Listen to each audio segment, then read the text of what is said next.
आपने कपिल शर्मा शो में लोटरी नाम की इस लड़की को तो जरूर देखा होगा, लेकिन क्या आप इनका सच जानते हैं? एक ऐसी लड़की जो पिछले 17 सालों से बस चिप्स ही खा रही है और आज से 100 साल पहले ऑस्ट्रेलिया इंडिया से हजारों ऊंट ले गया था। फिर जो उनके साथ हुआ जानकर रोना आ जाएगा, जानेंगे वीडियो के आखिर में। नंबर 9, कपिल शर्मा शो में लोटरी के नाम से मशहूर हुई रोशेलो राव को तो आप सभी ने देखा ही होगा, पर आज हम आपको उनकी लाइफ से जुड़े कुछ ऐसे फैक्ट्स बताएंगे जिनके बारे में आपके शायद ही पहले कभी सुने होंगे। चेन्नई में पैदा हुई रोशेल बचपन से ही मॉडलिंग करना चाहती थी, जिसके चलते उन्होंने कॉलेज के साथ साथ मॉडलिंग करना भी शुरू कर दिया। 2012 में रोशेल ने मिस इंडिया इंटरनेशनल का टाइटल जीता और इंटरनेशनल मंच पर इंडिया को रिप्रेजेंट किया। रोशेल का एक्टिंग करियर कुछ खास नहीं रहा, क्योंकि उन्हें जितने भी रोल मिले सब सपोर्टिंग रोल्स थे, इसीलिए रोशेल सिल्वर स्क्रीन पर काम करने लगी। उन्होंने झलक दिखला जा, खतरों के खिलाड़ी, बिग बॉस और द कपिल शर्मा शो जैसे बड़े टीवी रियलिटी शोज में हिस्सा लिया और खूब नाम कमाया। और इसी दौरान उनकी मुलाकात हुई टीवी एक्टर कैथ स्क्वीडिया से। कुछ टाइम डेट करने के बाद दोनों ने शादी कर ली और अब रोशेल अपना पूरा टाइम अपनी शादी को दे रही है,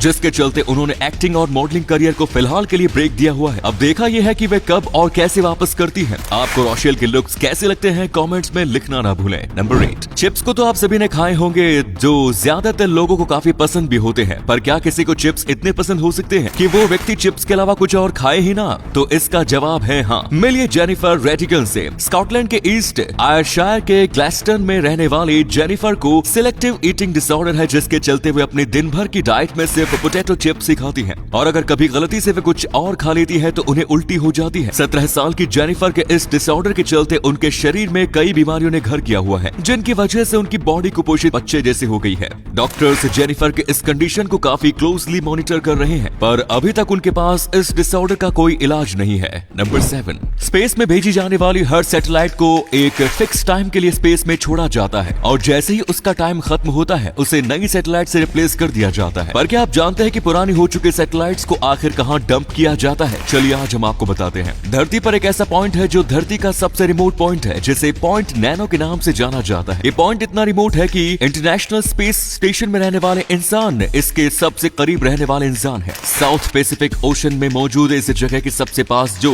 लैंड मास है वो इस पॉइंट से लगभग 2688 किलोमीटर दूर है। इस पॉइंट के इतने रिमोट होने की वजह से दुनिया भर के स्पेस एजेंसीज अपना स्पेस वेस्ट यहाँ डंप करती है। क्या आप इस फैक्ट के बारे में पहले से जानते थे? कमेंट्स में लिखकर बताएं। नंबर 6, आपने अगर कभी नॉर्थ कोरियन सेवा के जनरल्स को देखा है तो आपने नोटिस किया होगा कि उनके ड्रेस पर कई मेडल्स टंगे होते हैं, पर क्या आप जानते हैं कि ये सारे मेडल्स सिर्फ उनके नहीं होते? असल में नॉर्थ कोरियन सेना के जनरल्स अपने मेडल्स तो अपनी ड्रेस पर लगाते ही हैं, साथ ही अपने पिता और दादा के मेडल्स भी अपनी ड्रेस पर लगाते हैं, जिससे जनरल की वर्दी पर जितने ज्यादा मेडल्स होते हैं उससे पता चलता है कि वो कितना वफादार है अपनी ड्यूटी को लेके। नंबर 5, पिछले कुछ सालों में दुनिया भर में डिफेंस और ट्रांसपोर्टेशन जैसे फील्ड्स में ड्रोन्स का काफी इस्तेमाल किया गया है। ऐसे में भारत का इस टेक्नोलॉजी पर पकड़ बनाना काफी जरूरी हो जाता है और इस चीज को ध्यान में रखते हुए हाल ही में भारत के पहले ड्रोन स्कूल का उद्घाटन किया गया है। एमपी के ग्वालियर में 10 मार्च को मध्य प्रदेश चीफ मिनिस्टर शिवराज सिंह चौहान और civil aviation minister Jyotiraditya Scindia की मौजूदगी में इस स्कूल का उद्घाटन किया गया है। इस स्कूल में इंजीनियर्स को ड्रोन की टेक्नोलॉजी और उसके इस्तेमाल से जुड़ी चीजें सिखाई जाएंगी, ताकि ड्रोन टेक्नोलॉजी के फील्ड में भी आत्मनिर्भर बन सके भारत। नंबर 4, भारत में दुनिया का चौथा सबसे बड़ा रेलवे नेटवर्क है, पर क्या आप जानते हैं कि भारत में आज भी एक ऐसा स्टेट है जहां एक भी रेलवे स्टेशन नहीं है? हम बात कर रहे हैं सिक्किम की। नेपाल और भूटान के बीच मौजूद भारत का ये स्टेट इकलौता ऐसा स्टेट है जहां एक भी रेलवे स्टेशन मौजूद नहीं है। हाल ही में चाइना से बढ़ते बॉर्डर डिस्प्यूट के चलते भारत सरकार सिक्किम में रेलवे लाइन बिछा रही है, पर ये कब तक शुरू होगी इसके बारे में कोई नहीं जानता। क्या आपने आज से पहले इस फैक्ट के बारे में सुना है? कमेंट्स में लिखकर बताएं। नंबर 3, कुत्ते पालना ज्यादातर लोगों को पसंद होता है, पर क्या हो अगर आपकी गली और यहाँ तक कि आपके शहर के हर घर में आपको एक ही ब्रीड का कुत्ता दिखे? तो कुछ ऐसा ही होता है साउथ कोरिया में। साउथ कोरिया के लगभग हर घर में आपको स्पासाली ब्रीड का एक कुत्ता जरूर देखने को मिल जाएगा। साउथ कोरियन लोगों का मानना है कि इस ब्रीड का कुत्ता घर से बुरी ताकतों को दूर करता है और घर में पॉजिटिविटी लाता है, जिसके चलते हर घर में कोई ब्रीड का कुत्ता मिले ना मिले ये कुत्ता जरूर मिल जाएगा। और अगले फैक्ट पर जाने से पहले इस फोटो को ध्यान से देखो और बताओ कि आपको कौन सी हीरोइन दिख रही है। इससे पता चलेगा कि आपकी आंखें और आपका दिमाग कितना तेज है। आपको मिलते हैं 3 सेकंड।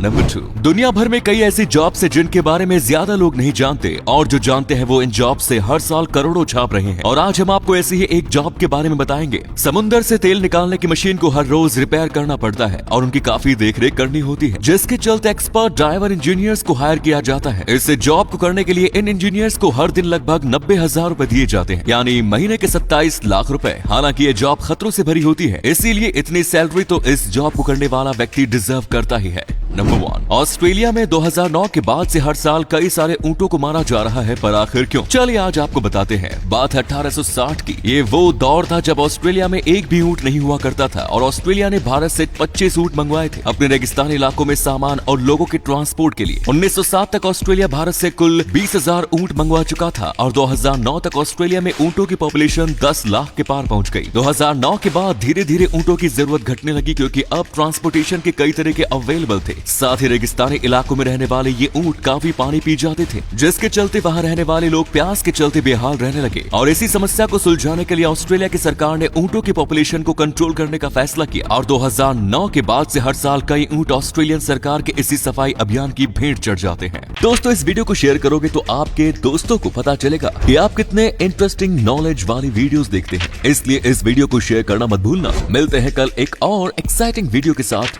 वीडियो देखने के लिए दिल से धन्यवाद।